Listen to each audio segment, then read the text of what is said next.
अंग्रेजी बोलते समय अक्सर एक जगह आके गाड़ी अटक जाती है ना? वो जगह जहां दो एक्शन वर्ड्स मतलब दो क्रियाएं एक साथ आ जाती हैं, जैसे कि आई वॉन्ट स्लीप या आई एन्जॉय रीड। सुनने में अजीब लगता है, राइट? तो ये एक बहुत ही कॉमन कन्फ्यूजन है, पर अच्छी बात यह है कि इसका एक बहुत ही सिंपल सा नियम है। चलिए आज इस पहेली को हमेशा हमेशा के लिए सुलझाई देते हैं। तो फिर सवाल ये उठता है कि जब एक ही वाक्य में दो दो एक्शन वर्ड्स आ जाएं तो उनके साथ करना क्या है। ये एक ऐसी प्रॉब्लम है जिससे हम सब कभी ना कभी जरूर जूझे हैं। अब जरा इस सेंटेंस को देखिए, आई वॉन्ट स्लीप। कहने का मतलब तो समझ आ रहा है ना, कि भाई नींद चाहिए, लेकिन ग्रामर के लिहाज से ये बिल्कुल गलत है। ऐसा लगता है जैसे वॉन्ट और स्लीप के बीच का कनेक्शन, वो जो पुल होना चाहिए था, वो गायब है। अच्छा, इस पूरी गुत्थी को सुलझाने का एक बहुत ही मजेदार और आसान तरीका है। बस एक चीज याद रखिए, जब भी दो क्रियाएं एक साथ आएं तो उनमें से जो पहली वाली होती है वही बॉस होती है, और ऑफिस में जैसे बॉस की चलती है वैसे ही यहां भी नियम वही तय करती है। तो ये बॉस वर्ब है क्या भला? सीधी सी बात है, जब भी दो एक्शन वर्ड्स एक साथ आएं तो जो पहला वाला है वही है हमारा बॉस वर्ब, और इसका सिर्फ एक काम है ये डिसाइड करना कि मेरे बाद जो वर्ब आएगा वो किस शक्ल में आएगा। अब इस बॉस के पास ना हमेशा दो ऑप्शन होते हैं, दो ही तरीके होते हैं कनेक्शन बनाने के। ऑप्शन नंबर 1, वो दोनों वर्ब्स के बीच में एक टू का ब्रिज यानी पुल बना दे, जैसे आई वॉन्ट टू स्लीप।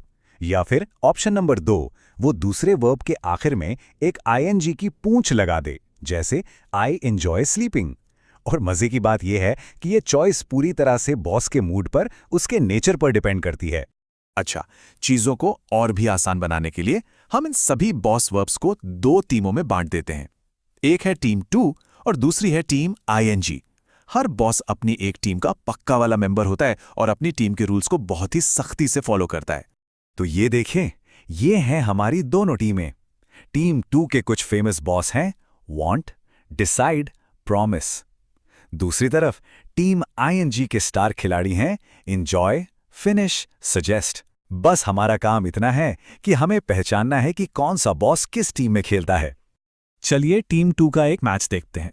यहां डिसाइड जो है वो टीम 2 का कैप्टन है, इसलिए इसे अपने बाद आने वाले वर्ब से पहले हमेशा 2 वाला ब्रिज चाहिए ही चाहिए। शी डिसाइडेड स्टे, ये बिल्कुल गलत है। सही होगा शी डिसाइडेड टू स्टे। अब इसकी तुलना जरा इस वाले एग्जाम्पल से कीजिए। एंजॉय जो है वो टीम आईएनजी का बॉस है, और इस बॉस को 2 वाले ब्रिज से सख्त नफरत है। यह हमेशा दूसरे वर्ब को मजबूर करता है कि वो अपने पीछे आईएनजी की टेल लगाए। इसीलिए हम कभी भी आई एंजॉय टू रीड नहीं कहते। लेकिन ठहरिए, कहानी में अभी एक ट्विस्ट बाकी है। एक ऐसा गोल्डन रूल है, एक ऐसा सुनहरा नियम जो इन बॉस लोगों के फैसलों को भी पलट सकता है। ये नियम 100% पक्का है और इसका कोई एक्सेप्शन, कोई अपवाद नहीं है। ये नियम जुड़ा है इन छोटे छोटे कनेक्टिंग शब्दों से, in, on, at, for, of, about. ये देखने में छोटे हैं पर हैं बहुत पावरफुल। जब भी इनमें से कोई भी शब्द किसी एक्शन वर्ड से ठीक पहले आ जाता है तो एक ऐसा नियम लागू होता है जिसे कोई तोड़ नहीं सकता। और एक गोल्डन रूल है क्या? देखिए, बहुत ही सिंपल है, बस 2 स्टेप्स हैं। स्टेप 1, सेंटेंस में इन, ऑन, एट, फॉर, ऑफ या अबाउट जैसा कोई छोटा शब्द देखिए। स्टेप 2, उसके तुरंत बाद जो भी एक्शन वर्ड आएगा उसमें आंखें बंद करके आईएनजी लगा दीजिए, बस। इसका एक परफेक्ट एग्जाम्पल देखते हैं। सेंटेंस है thank you for helping me. यहां जैसे ही फॉर आया उसने हेल्प को तुरंत हेल्पिंग में बदल दिया। अब इस सिचुएशन में पहले कौन सा वर्ब था, कौन बॉस था, कोई फर्क नहीं पड़ता। गोल्डन रूल सबसे बड़ा बॉस है। तो चलिए, अभी तक हमने जो कुछ भी सीखा है उसे फटाफट एक जगह समेट लेते हैं।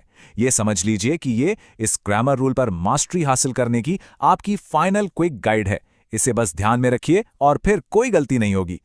ये टेबल पूरे सिस्टम को एकदम सिंपल तरीके से समझाता है। देखिए, जब कोई 2 बॉस दिखे जैसे कि वांट तो 2 वाला ब्रिज इस्तेमाल करना है। जब कोई आईएनजी बॉस दिखे जैसे फिनिश तो आईएनजी वाली टेल लगानी है। और जब भी एट, फॉर जैसा कोई छोटा शब्द दिखे तो सोचना ही नहीं है, हमेशा आईएनजी ही लगाना है ना? एकदम आसान।